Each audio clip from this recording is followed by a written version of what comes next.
Hey guys, this is Phil Ebner back with Video School Online's After Effects course. I hope you're enjoying the lesson so far. I hope I'm not going too fast or too slow, but just right. And I hope you're just learning a lot and excited for the rest of the lessons because we got so much more to cover. After Effects is crazy, insanely confusing, but also awesome at the same time.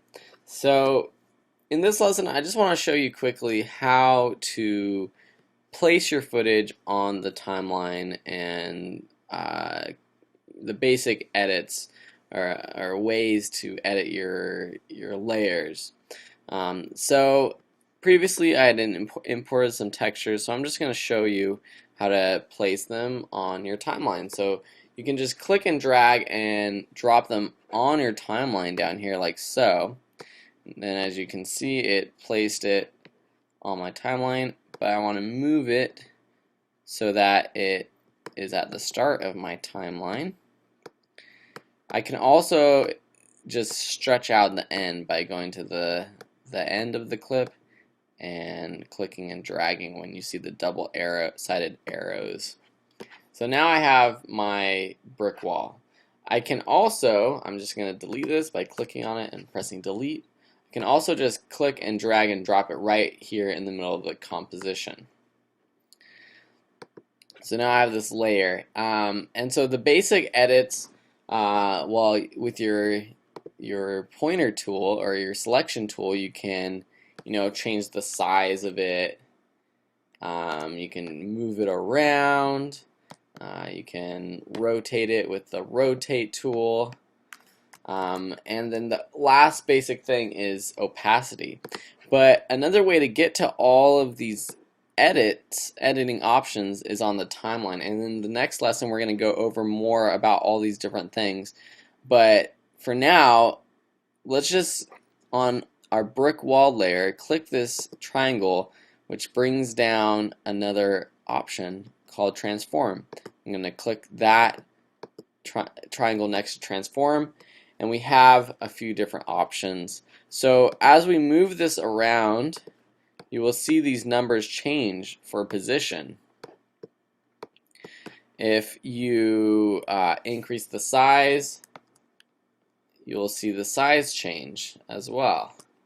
So 16% to 86.5%. Or if I just squeeze it, you'll see it's 21% and 86.5%. If I rotate it, you get the point. It rotates. You can also edit these numbers or the positions by just clicking and dragging these numbers, or clicking and typing in a number. And this is really nice when you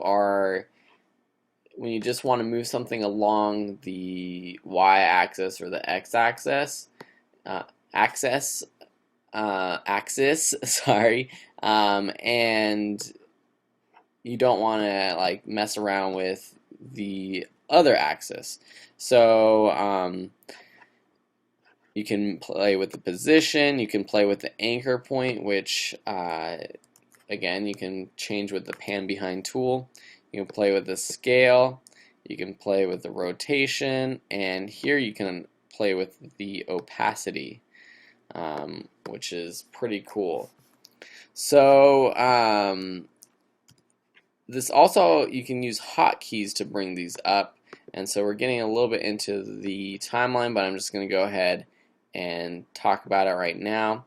So say you don't have this drop-down menu open. Say it's just like this.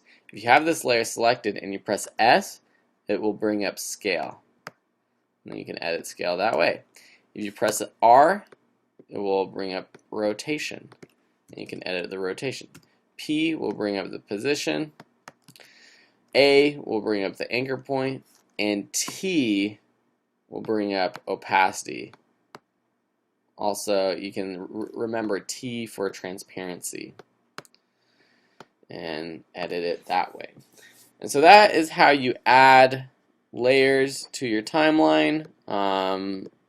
here I'll add another layer to show you. So this one is really big, so I'm going to bring up the scale size function and decrease the size of this. Maybe I'll rotate both of them so I can select both by pressing shift and selecting the other one, or command and selecting both. Press R and you can rotate both at the same time. And then I'll just move one to the left side of the screen and one to the right side of the screen.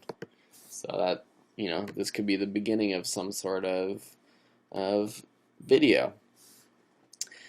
Next lesson, I'm going to talk more about the timeline and all these other functions, but for now, I think you get the point of how to place footage and your basic edits. Thank you for watching, and I'll see you next time. Bye.